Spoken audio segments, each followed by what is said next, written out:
Hello everyone, those who have enrolled for class 11, welcome to Holy Rock School, your first class in physics. All of us know that there are lots of uncertainties regarding your ICSE exam and when will the result come out, and lots of questions are there. Still, with all these uncertainties, we must move on and be prepared for the next step of your life.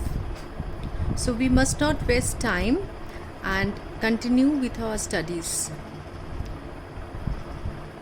Before we move on to the basic physics, we need some mathematical tools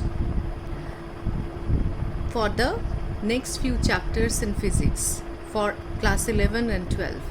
So before we start with the basic physics, we need to understand the mathematical tools first.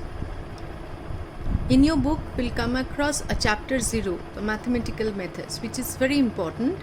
Mostly we ignore it, and as we move on to the next chapters, especially when we start with the motion and mechanics, we don't understand what is going on, because in each and every step you need calculus, you need some basic binomial theorem concept, trigonometry and all these things.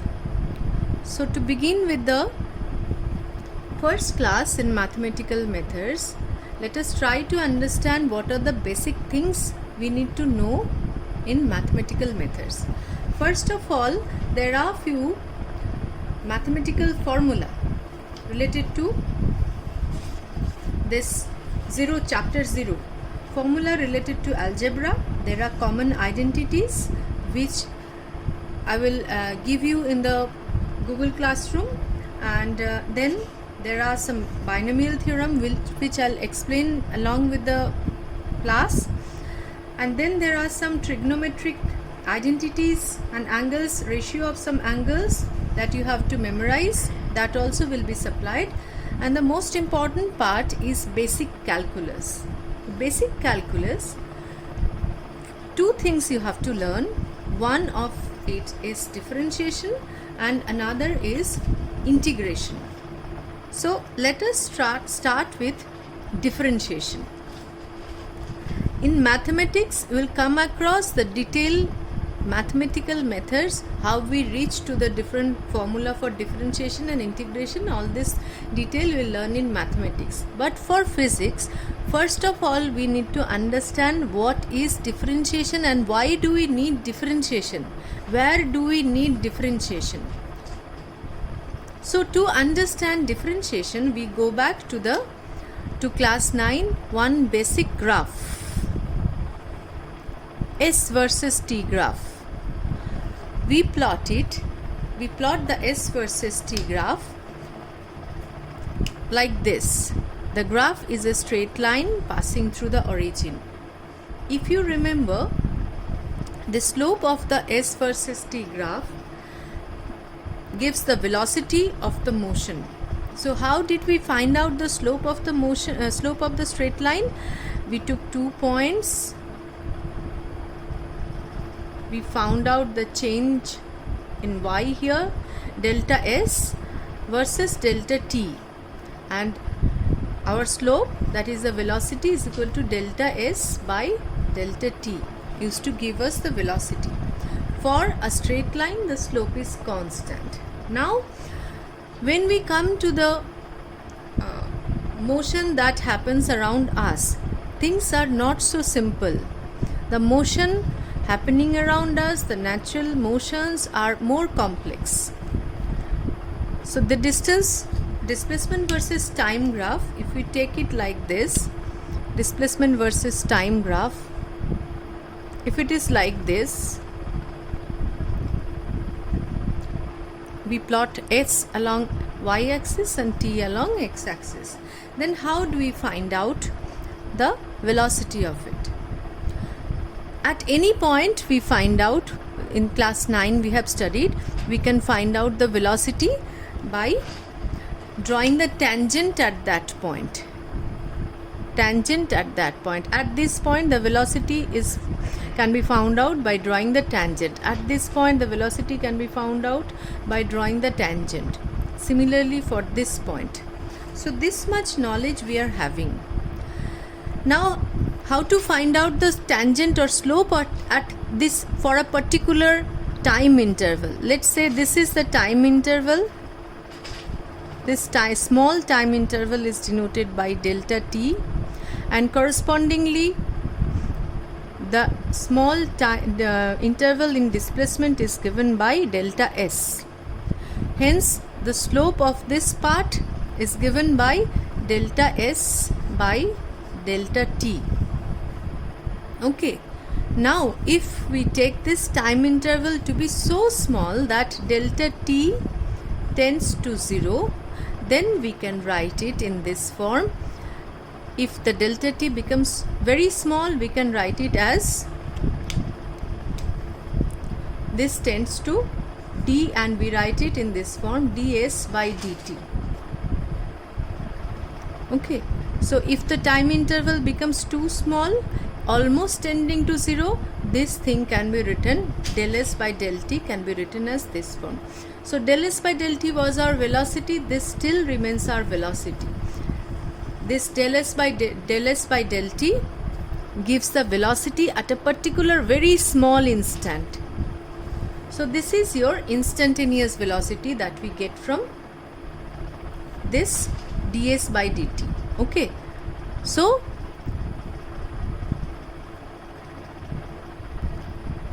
now we will try to understand what does this means. ds by dt, this is the smallest change in the displacement when the change in time is tending to 0. This thing ds by dt is known as the differential operator. It's when it is operating on s, it gives you the change in displacement per unit time at that a particular instant. It gives you the instantaneous velocity. So this operator is known as differential operator, and this whole process is called differentiation.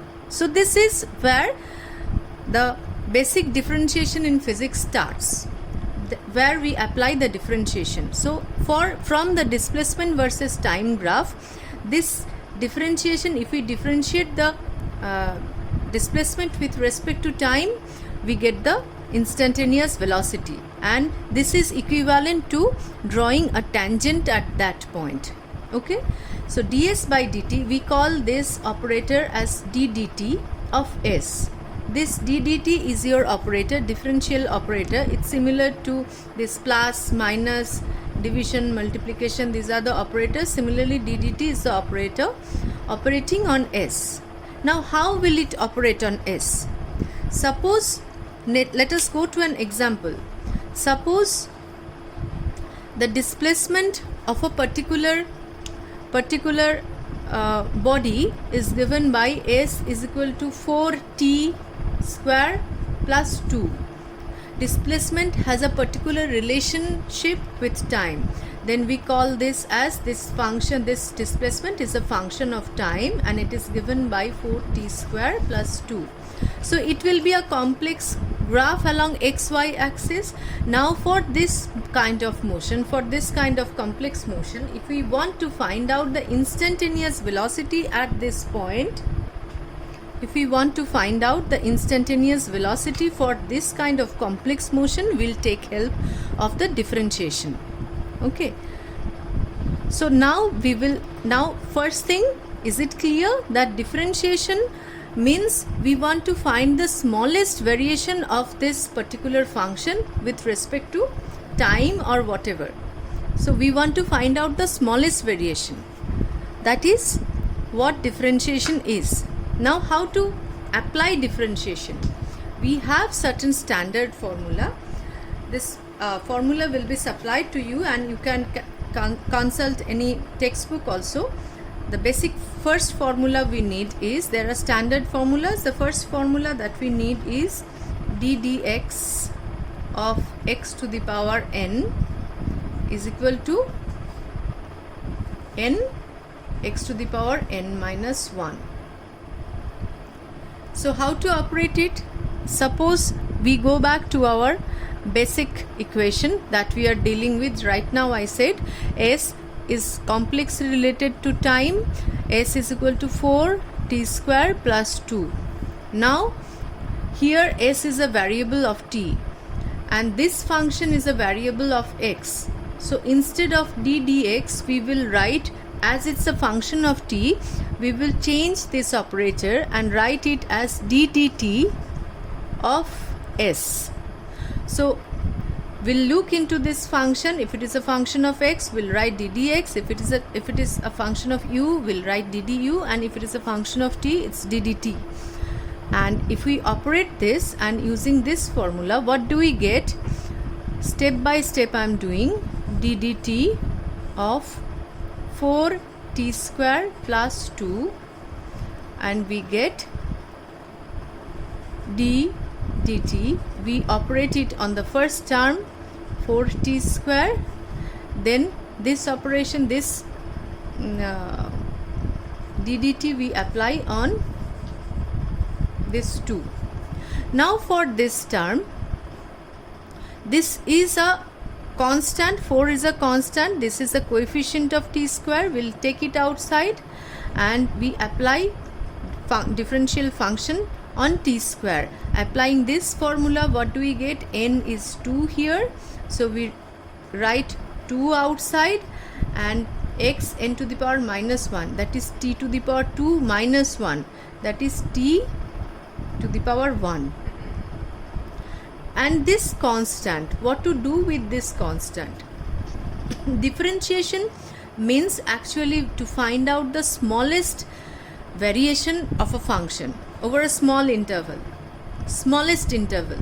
So this function does not vary. This is a constant. This does not vary. So the differentiation of 2 will be 0. It's not varying, so it will be 0. Differentiation of any constant, if it is not having any variable attached to it, differentiation of any function will be 0. It implies that this function is not varying.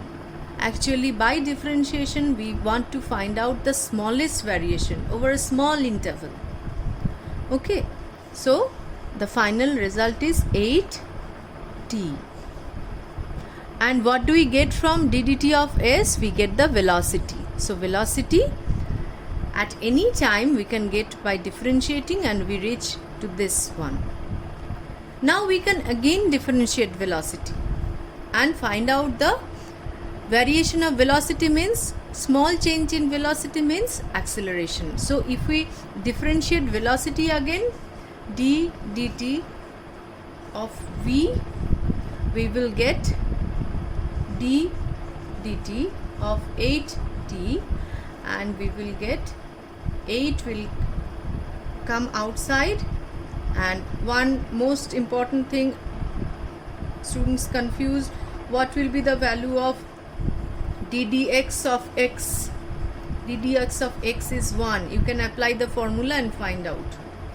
It will be x to the power 1 minus 1, 0, that is 1. So keep this in mind. If I write it d dt of t, that is, this becomes 1 and we get the value 8. So this is the value of acceleration. Okay, so this is how we apply differentiation in physics. First of all, differentiation is applied to find out the smallest variation over a very small interval, that interval tending to 0 almost. And by the differentiation, physically what do you want to find out? Suppose we know the function of displacement. From the function of displacement, so by using differentiation, if the function of this displacement is known to us, we can find out the velocity. Small change in displacement for a small interval of time, very small interval of time tending to 0, will give you the instantaneous velocity. And we, after operating this d dt on v, will get the acceleration. Okay, so there are other functions also. If we operate differentiation on it, we'll get some other physical quantities. So that we will get to know in the next classes. As of now, I'm going to give you the standard formula related to differentiation and few numerical examples also. Thank you.